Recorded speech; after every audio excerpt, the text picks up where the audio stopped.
안녕하세요. 소마는 백정흠 원장입니다. 오늘은 근통성 뇌축수염, 만성피로증후군 일대의 자가운동법에 대해서 알아보도록 하겠습니다. 예전에는 단순하게 만성피로증후군이라고만 했죠. 근데 만성피로증후군이라고 하니까 병 같지가 않잖아요. 그래서 앞에 근통성 뇌축수염, Myalgic Encephalomyelitis라고 해서 ME/CFS라고 근통성 뇌축수염, 만성피로증후군이라고 정식 명칭이 붙어 있는 것 같습니다. 이 병명 근통성 뇌축수염 만성피로증후군은 단순한 의학적인 용어만이 아니라 환자분들이 겪는 고통의 실체를 설명하는 가장 중요한 열쇠가 됩니다. 많은 환자분들이 이 개념을 잘 몰라서 내가 의지가 약한 것인가 라고만 자책하면서 무리하게 운동하다가 병을 키우고 악화의 길로 빠지는 경우들이 너무 많아서 오늘 영상을 준비했습니다. ME 근통성 뇌축수염은 근육통을 동반한 뇌척수의 질환을 의미하는데 실제로 염증의 명확한 증거는 제한적이어서 명칭 자체에도 사실 논란이 있기는 합니다. 단순한 피로가 아니고 신경계, 면역계, 내분기계, 에너지 대사 시스템이 복합적으로 기능 이상을 보이는 심각한 전신 질환을 얘기합니다. 최근의 연구에 따르면 ME/CFS 환자분들의 세포, 미토콘드리아에서 에너지 생산 과정에 문제가 관찰됩니다. 다만 정확한 원인과 그 기전은 여전히 연구 중이며 연구마다 또 결과 일관성이 부족한 상태이기도 합니다. 무슨 말이냐 하면 ME/CFS 만성피로증후군을 단순히 환자분들의 주관적인 이 호소만이 아니라 실제적인 객관적인 실체가 있냐 없냐의 문제라는 거죠. 그게 뇌척수염이냐 아니면 단순한 자신들의 이 호소에 불과하느냐, 그 두 가지에서 연구 결과가 왔다 갔다 하고 있다는 얘기입니다. 그만큼 이 병 자체를 명확하게 정의하기도 힘들다는 거죠. 이게 무슨 말이냐 하면요, 그러니까 예전에는 그냥 단순한 만성피로증후군이었잖아요. 치료법이 없는 거지 않습니까, 현대의학에서. 근데 현대의학은 전부 다 뭐예요? 전부 다 염증이잖아요. 뭐 눈 아프면 결막염, 위 아프면 위염이고, 척수에 염증이 있다라고 하면 병의 실체가 있는 거고, 그걸 뭐 약으로 치료할 수 있다, 이런 게 접근을 해보는 거죠. 왜냐하면 이 만성피로증후군이라 해당되는 분들이 많고 이 부분들을 이러지도 저러지도 못하고 현대의학의 난감한 부분이기 때문에 그 고민의 결과로 나타난 거죠. 보통 사람들의 배터리 용량이 100이라면 이 만성피로증후군 환자분들의 배터리 용량은 30, 40으로 줄어들고 또한 충전도 잘 안 되는 상태, 잘 되지 않는 상태에 가깝다는 거죠. 그래서 조금만 움직여도 몸이 안 좋으니까 운동을 하지 않습니까? 운동을 해서 좋아지려고 노력하고 또 주위에서도 너는 운동 부족이야 라고 해서 자꾸 운동하라 그러고 본인들도 마찬가지로 운동을 하려고 노력하지 않습니까? 근데 조금만 움직여도 뭐 몸이 확 아파져 버린다는 거죠. 이게 단순하게 그냥 산에 갔다 와서 알배기는 수준이 아니고 굉장히 아픈 거죠. 이것을 운동 후 신경 면역계 이상 PEM, Post Exertional Malaisera고 합니다. 그러니까 말씀드린 대로 간단한 운동 이후에도 굉장한 통증들을 호소하는 거죠. 이런 증상이 없으면 만성피로증후군이 아닐 가능성이 높습니다. 아주 사소한 신체적, 정신적 활동 후에 증상이 급격하고 아주 또 극심하게 악화되는 현상을 말합니다. 이분들의 특징이 지연성이라는 거죠. 무슨 얘기냐면 운동 직후에는 괜찮은데 뭐 할만한데 라고 느끼는데 12시간, 길게는 24시간, 48시간 뒤에 갑자기 쓰러지듯이 아파지기 시작하는 거예요. 이런 시간차 공격 때문에 환자분들은 원인이 엊그제 했던 자신의 산책이나 청소나 설거지, 뭐 단순한 독서 때문이라는 걸 본인 스스로가 인지하기 어렵다는 거죠. 두 번째가 회복 불능의 피로인데요. 보통의 피로는 우리가 그냥 하루 이틀 쉬면 풀리지 않습니까? 근데 이 PEM은 쉰다고 바로 좋아지지도 않고요. 며칠에서 몇 주, 심하면 몇 달간을 침대에서 못 일어나는 상태가 지속된다는 거죠. 그러니까 자신도 미칠 노릇이고 주위 사람들도 미칠 노릇인 거죠. 특히나 이제 젊은 친구들 10대, 20대 도대체 너 뭐냐 주위에서 이렇게 얘기하는 거죠. 본인도 힘들고 주위 분들도 오해를 하기 딱 좋은 그런 상태인 거죠. 세 번째가 독감 유사 증상을 보이는 건데요. 그러니까 온몸을 두드려 맞은 듯한 근육통, 뭐 인후통, 림프 부종, 또 빛과 소리에 대한 과민 반응, 브레인 포그라 그러죠. 머리에 안개가 낀 듯 멍해지는 것들을 동반하는, 그러니까 단순한 졸음 이런 게 아니고 이런 복합적인 증상들이 두루 나타나게 되는 것이죠. 왜 이런 일이 벌어질까요? 가설입니다. 아직까지는 이거 명확한 결론이 나지 않은 가설인데요. 연구자들은 ME, CFS 환자분들이 에너지 생산 시스템의 이상 때문이라고 생각하고 있습니다. 보통 우리 몸을 움직일 때 산소를 들이마시고 이산화탄소 내뱉는 그런 과정을 통해서 에너지를 만들어내지 않습니까? 그걸 유산소 대사라고 하잖아요. 근데 이 ME, CFS 환자분들은 산소를 사용하는 시스템 자체에 문제가 있고 조금만 움직여도 몸이 비효율적인 에너지 생산 방식, 무산소 대사 방식으로 빠르게 진행된다는 거죠. 그 결과 이 과정에서 젖산, 활성산소가 과다하게 생성되고 근육통과 피로가 유발된다고 추정하는 것이죠.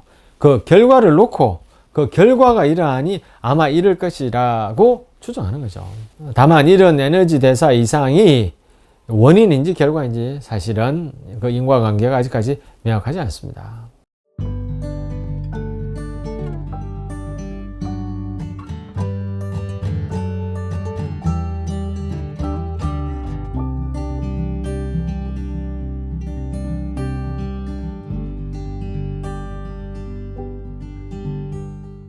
이러한 증상이 있다면 보통의 운동 프로그램, 흔히 말하는 점진적 과부하, 조금씩 운동량을 늘려가는 그런 운동 프로그램은 굉장히 위험할 수 있습니다. 운동이라는 개념을 버리고 에너지 보존과 최소 강도 움직임에만 집중하는 것이 좋겠습니다. 이 ME, CFS 환자분들의 관리의 핵심은 페이스를 유지하는 거죠. 일반적인 재활 치료가 한계를 조금씩 넘어가면서 체력을 키우는 것이라면 이 페이싱은 철저하게 그 한계 내에서 활동하는 것을 얘기합니다. 그러니까 아끼는 거죠. 에너지를 아끼는 거예요. 에너지 봉투 이론이라고 하는데요. 내 몸이 하루에 쓸 수 있는 에너지가 봉투에 담겨 있다고 생각해 보면 편합니다. 보통 100점 들어 있는데 이 ME, CFS 환자분들은 30 정도뿐이 없다는 거죠. 그러니까 훨씬 떨어지는 거죠. 그래서 이 30을 한꺼번에 다 쓰지 않고 20에서 25 정도만 사용하고 남은 에너지를 비축해서 급격하게 아픈 것을 막는 것을 이 페이싱이라고 하는 거죠. 구체적인 페이싱 실천 전략에서 제일 중요한 것이 심박수 모니터링입니다. 요즘 스마트워치들 많이 차시는데요. 없으면 하나 꼭 구입하셔서 그러니까 본인의 심박수를 꼭 알고 계시는 게 중요하겠습니다. 자신의 감, 느낌을 믿지 마시고 객관적인 수치를 알고 그걸 따르라고 말씀드리는 거예요. 무슨 말이냐 하면 보통 운동에서 우리가 220에서 자신의 나이를 빼고 0.5에서 0.5를 곱하는 그 공식을 사용하지 않습니까? 예를 들어 본인의 나이가 60이라고 한다면 220 빼기 60 하면 160이죠. 그러니까 160 곱하기 0.5에서 0.6이니까 0.5를 곱한다고 보면 160 곱하기 0.5는 88 BPM이 되는 것이죠. 그러니까 심박수가 88 정도로 운동을 하라는 거죠. 그게 적절하다는 거죠. 그런데 이렇게 하지 마시고 좀 더 보수적으로 본인 평소 심박수 더하기 15를 넘지 않는 수준으로만 운동을 하시라는 거예요. 그러니까 스마트워치를 차고 본인이 설정한 심박수를 넘으면 알람을 울리게 해 놓으시고 그 알람이 울리면 즉시 하던 일을 멈추고 앉아서 쉬어라는 얘기가 되는 거죠. 설거지를 하든 걷기를 하든 뭘 하든 그 알람이 울리면 즉시 멈추시라는 거예요. 그 다음 활동 쪼개기인데요. 그러니까 모든 일상생활을 아주 작은 단위로 쪼개고 그 사이사이에 반드시 휴식 시간을 넣어주는 거죠. 제일 안 좋은 게 이런 거예요. 오늘 컨디션이 좀 괜찮네? 설거지하고 청소하고 운동도 가야지 했다가는 다음날 100% 진짜 쓰러진다는 거죠. 그러면 어떻게 해야 되느냐 하면 설거지 5분 딱 하시면 10분 잠깐 앉거나 누워서 쉬시고 또 나머지 설거지 5분 하시고 씻기만 씻고 쉬었다가 헹구고 또 쉬고 그리고 다 끝나고 난 다음에는 20분 정도 더 누워서 쉬고 그렇게 하라는 거죠. 또한 50% 규칙, 내가 할 수 있다고 생각하는 양이 있으면 그 생각하는 양의 반만 하라는 거예요. 한참 더 할 수 있을 때 일을 멈추고 쉬는 것이 핵심인 거죠.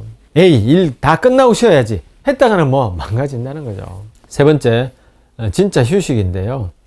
많은 분들이 오해하는 것이 소파에 누워서 유튜브 보기, 넷플릭스로 영화 보기, 뭐 책 읽기 등등이 쉰다고 생각하는데 그런 건 절대로 쉬는 게 아닙니다.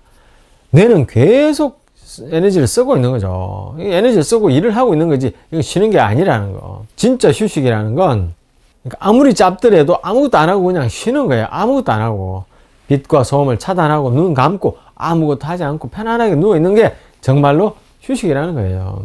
그러니까 뇌 자체를 쉬게 하라는 거죠. 그러면 어떻게 움직이는 게 좋을까요? 목표를 체력을 늘리겠다가 아니고 안 움직이고 가만히 있으면 근육이 굳어지지 않습니까? 그래서 근육이 위축되는 걸 방지하고 유연성을 그대로 유지하는 수준을 목표로 삼는 것이 중요하고요. 첫 번째 원칙이 땀을 내거나 숨이 차는 운동을 안 하는 거죠. 심박수가 평소보다 조금이라도 더 높아지는 운동은 되도록 피하는 것이 좋겠습니다. 1단계 침상 안정기 증상이 심할 때죠. 누워있는 것만으로도 힘든 시기죠. 근육이 굳는 것을 막는 최소한의 움직임만 합니다. 말 그대로 누워서 숨쉬기 운동, 호흡 운동만 하는 거죠. 누워서 깊게 코로 들이마시고 입으로 천천히 내뱉는 복식 호흡을 합니다. 이때 계속해서 입으로 숨을 내쉬면 기운이 다 빠져버리기 때문에 반드시 5회에서 10회 이하로만 10번 이하로만 입으로 내쉬시고 그 나머지는 코로 들이마시고 코로 내쉬는 것이 좋겠습니다. 자율신경 안정에 도움을 줍니다. 또한 수동적인 스트레칭인데요. 옆에 있는 보호자분들이 팔다리를 부드럽게 주물러 주거나 관절을 굽혔다 폈다, 무릎을 굽혔다 폈다, 허리를 비틀어 내린다거나 하는 정도면 충분하겠습니다. 발목, 손목 돌리기. 눈 상태에서 발목과 손목을 천천히 돌려주는 것이죠. 한 번 할 때 5번에서 1번 정도 돌려주시면 되겠고요. 하루에 2-3번 하시면 되겠습니다. 2단계 회복기. 일상생활이 조금 가능할 때죠. 조금 움직일 수 있다고 해서 바로 걷기를 늘리거나 하지 마시고 누워서 하는 근력 운동부터 시작해 봅니다. 등측성 운동이라고 그러죠. 관절을 움직이지 않고 근육에만 힘을 주는 에너지 소모가 적고 또 안전하겠죠. 누워서 무릎 아래 베개를 넣고 허벅지 힘으로 베개를 꾹 5초간 누르기입니다. 이 운동은 무릎 아픈 분들한테도 도움이 되는 좋은 운동입니다. 주먹쥐기, 손에 공이나 수건 같은 걸 쥐고 5초간 꽉 쥐었다 펴고 꽉 쥐었다 펴고를 반복하는 거죠. 이것 또한 횟수도 너무 많이 하지 마시고 5회 정도 가볍게 해주시면 좋겠습니다. 누워서 엉덩이 근육에만 힘을 줬다 뺐다 줬다 뺐다 하는 거죠. 그러니까 항문조이기죠. 항문조이기. 이때 숨을 억지로 막 참고 하지 마시고 자연스럽게 호흡을 하시면서 하는 것이 혈압을 올리지 않습니다. 각 동작 5회씩 하루에 1에서 2세트 해주시면 좋겠습니다. 3단계 안정기로 몇 주간 이제 큰 어려움 없이 생활을 지속하고 계실 때죠. 이제 아주 짧은 시간의 걷기나 요가를 시도해 볼 수 있습니다. 회복 요가라고 하죠. 근육을 늘리는 요가가 아니고 베개나 쿠션에 몸을 맡기고 이완하는 요가입니다. 유튜브에서 회복 요가, 영어로 리스토어티브 요가라고 그러는데요.